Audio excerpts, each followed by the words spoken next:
Assalamualaikum warahmatullahi wabarakatuh. Apa kabar anak-anakku yang soleh dan soleha? Semoga kalian dalam keadaan sehat dan dalam lindungan Allah Subhanahu wa Ta'ala. Amin ya Robbal Alamin. Materi kita hari ini yaitu menyajikan data.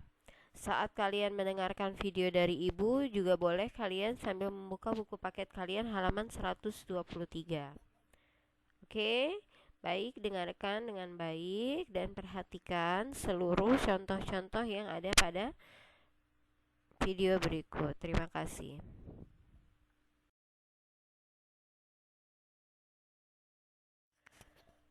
Materi yang pertama adalah menyajikan data dalam bentuk tabel. Kalian sudah tahu apa itu tabel? Ya, tabel terdiri atas kolom-kolom yang tersusun atas baris dan kolom. Langkah-langkah menyajikan data dalam bentuk tabel. Yang pertama, tentukan data terendah dan tertinggi. Yang kedua, tulis data urut dari yang terendah sampai yang tertinggi. Langkah selanjutnya, hitunglah banyak setiap data dengan memberi turus.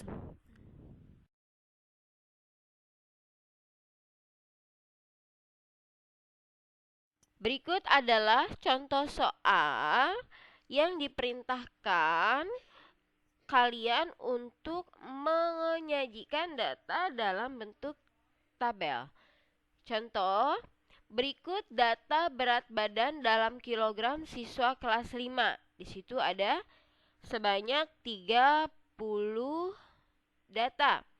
26, 25, 25, 27, 28, 29, dan seterusnya. Kemudian kalian diperintahkan mengubah data tersebut ke dalam bentuk tabel. Kalian harus ingat materi sebelumnya, yaitu menyajikan data dalam bentuk tabel. Langkah-langkahnya, yang pertama kalian tentukan data terendah dan data yang tertinggi. Dari soal berikut, data terendahnya adalah 25 kg. Data tertingginya adalah 30 kg. Nah, kemudian langkah yang kedua, tuliskan dalam urutan dari yang terendah sampai tertinggi. Di situ ada 25. Setelah 25, 26. Setelah 26, 27. 28, 29, 30. Nah, kebetulan data pada soal berikut berurutan dari 25, 26, 27, 28, 29, 30. Itu berurutan ya. Jika misalnya dalam data tidak ada anak yang beratnya 26 kg, maka kalian dari 25 langsung ke 27 tanpa menuliskan 26-nya. Paham ya anak-anak? Kemudian kalian hitung 25 ada berapa? Kalian hitung jumlahnya, pada data tersebut ada 5. Kemudian kalian bikin turus 1, 2, 3, 4, garis miring kalau sudah sampai 5. Kalian sering melihat turus pada acara-acara pemilihan ketua kelas, pemilu kemarin, pemilihan RT di wilayah kalian ya. Turus sangat familiar pada kalian. Kemudian tulis frekuensi. Frekuensi itu banyaknya. Banyaknya anak yang berat badannya 25 kg itu ada 5 anak. Berarti tulis di situ 5 dan seterusnya sampai 30 ya. Kemudian boleh ditulis jumlah di paling bawah. Jumlah keseluruhan anak pada data tersebut adalah 30 anak. Paham anak-anak? Inilah bagaimana cara menyajikan data dalam bentuk tabel. Oke. Selanjutnya,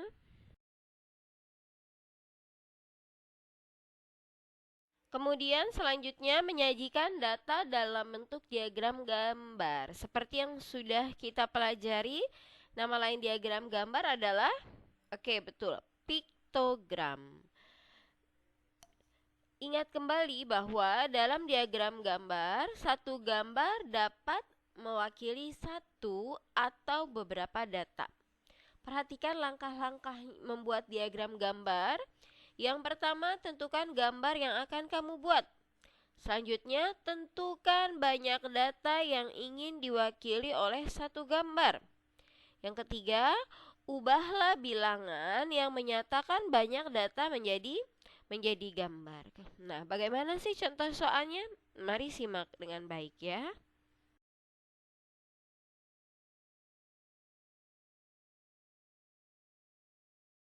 Berikut adalah contoh soal mengubah data dalam bentuk tabel menjadi diagram gambar. Perhatikan soal berikut. Berikut adalah data banyaknya hasil panen apel di Desa Sukasari pada tahun 2009. Coba perhatikan cara membaca tabel. Kalian sudah bisa ya semuanya dari kiri ke kanan. Daerah A hasil panen apelnya 85 kg, daerah B 50 kg, daerah C 70 kg, daerah D 55 kg, dan jumlah seluruh panen apel di Desa Sukasari pada tahun 2019 adalah 260 kg. Kemudian kalian diperintahkan untuk menyajikan data di atas dalam bentuk diagram gambar. Ya, perhatikan. Yang pertama kalian tulis judulnya, jangan lupa ya. Dalam menyajikan data, jangan lupa tulis judul agar orang lain yang membaca gambar diagram kita mengerti ini gambar diagram apa sih gitu ya. Maka pertamanya kalian tulis judul. Hasil panen apel Desa Sukasari tahun 2019. Perhatikan di langkah-langkah sebelumnya yang sudah Ibu sampaikan. Yang pertama yaitu tentukan gambar apa yang akan kamu buat. Di sini adalah data hasil panen apel. Oh, berarti yang akan saya buat adalah gambar apel, gitu ya. Lihat banyak setiap datanya. Kalau dilihat di sini puluhan ya. Puluhan berarti kalian juga bisa memberikan keterangan satu apel utuh yaitu 10 kg dan setengah apelnya adalah 5 kg. Nah, barulah kalian mengubah bilangan-bilangan tersebut menjadi gambar. Desa A 85 kg. Maaf, menurut Ibu bukan desa ya, daerah ya. Daerah A 85 kg. Berarti ada 8 apel yang utuh dan 1 apel yang setengah. Paham anak-anak? Daerah B 50 berarti 5 apel utuh karena 1 apel nilainya 10 kg. Jika 50 maka 5 apel. Daerah C 7 apel utuh. Daerah D 55 berarti 5 apel utuh dan setengah apel. Paham anak-anak?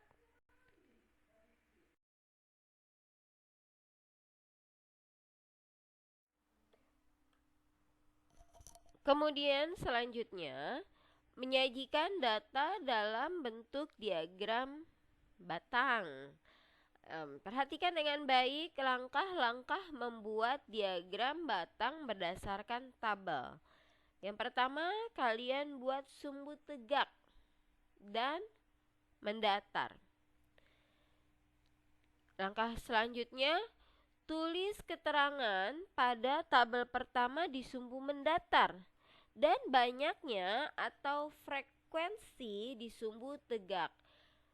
Perhatikan dengan baik, gunakan jarak antar bilangan dengan tepat. Nanti kita masuk ke contoh ya agar kalian lebih mengerti. Langkah selanjutnya, buatlah batang-batang persegi panjang dengan tinggi sesuai pada data pada tabel. Selanjutnya, pastikan jarak setiap data sama besar, misalnya 1 cm. Seluruh jarak antar datanya 1 cm atau 2 cm. Seperti itu ya. Yuk kita masuk ke contoh.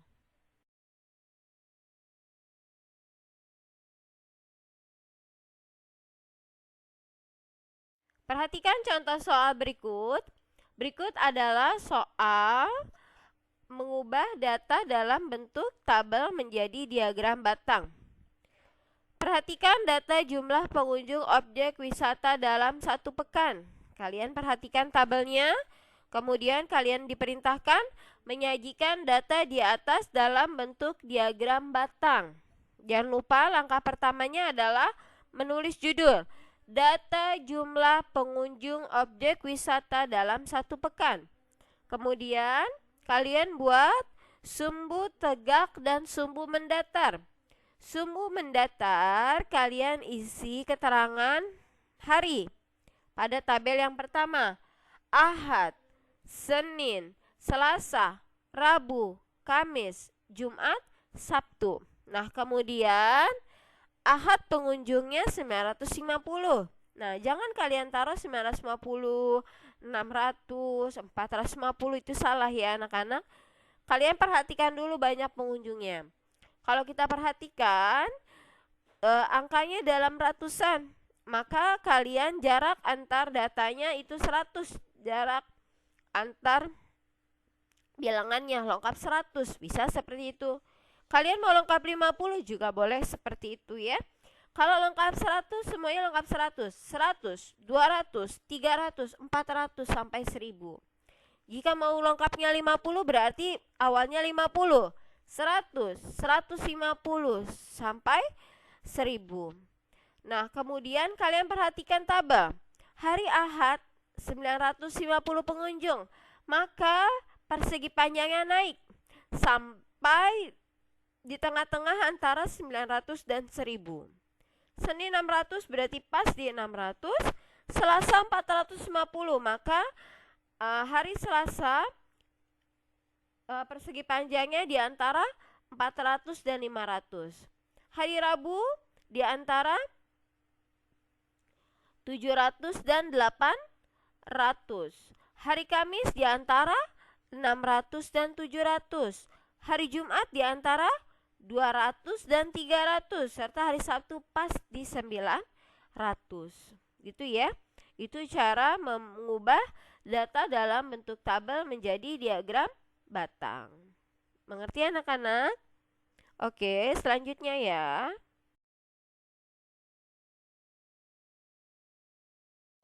Kemudian selanjutnya menyajikan data dalam bentuk diagram garis. Sama seperti diagram batang, untuk membuat diagram garis diperlukan 2 sumbu, yaitu sumbu tegak atau vertikal dan sumbu mendatar atau horizontal. Kalian perhatikan ya langkah-langkah membuat diagram garis. Yang pertama, buatlah data pada tabel pertama pada sumbu mendatar dan banyak data pada sumbu tegak. Yang kedua, buatlah titik-titik pada pertemuan keterangan dengan banyaknya data. Yang ketiga, tariklah garis hubung antar titik yang telah kalian buat.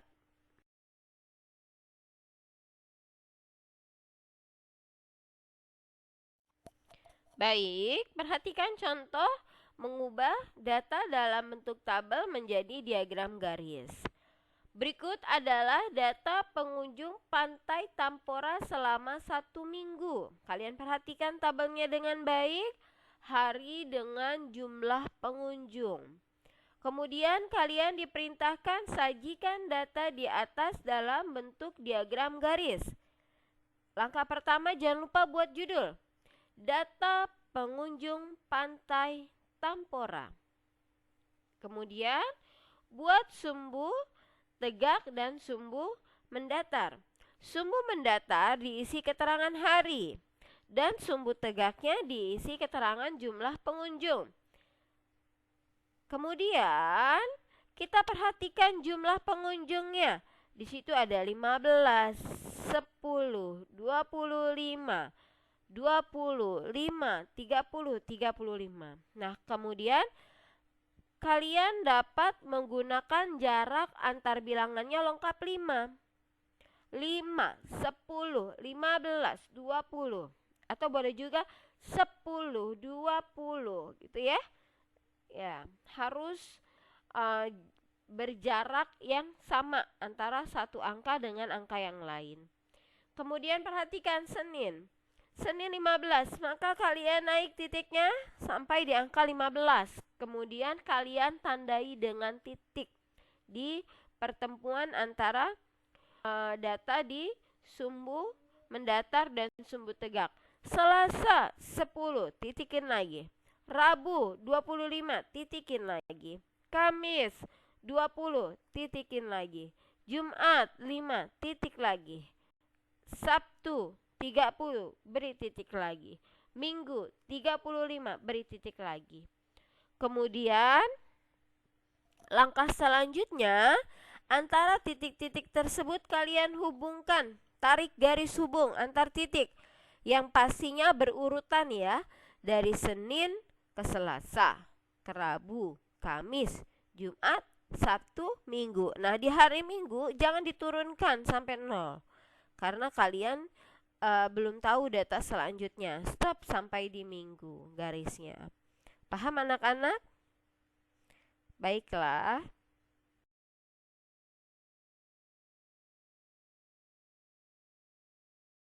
Berikut adalah kelebihan dan kekurangan diagram garis.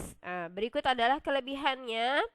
Diagram garis digunakan untuk menaksir atau memperkirakan data. Datanya naik atau datanya turun seperti itu.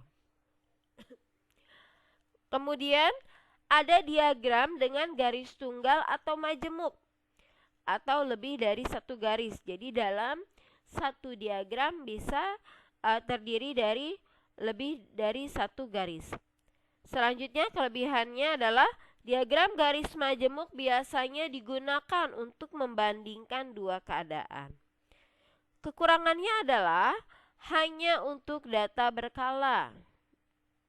Yang selanjutnya perlu ketelitian dalam membaca diagram garis.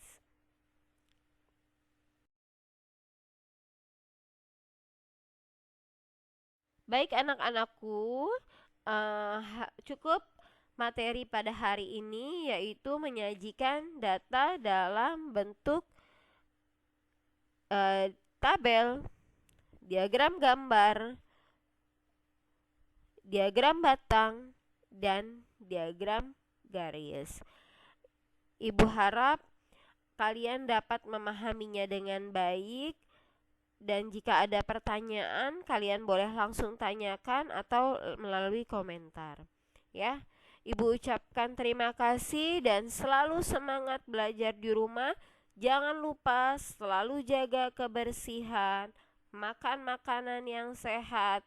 Jangan lupa cuci tangan sebelum dan setelah melakukan kegiatan apapun. Terima kasih. Wassalamualaikum warahmatullahi wabarakatuh. Bye.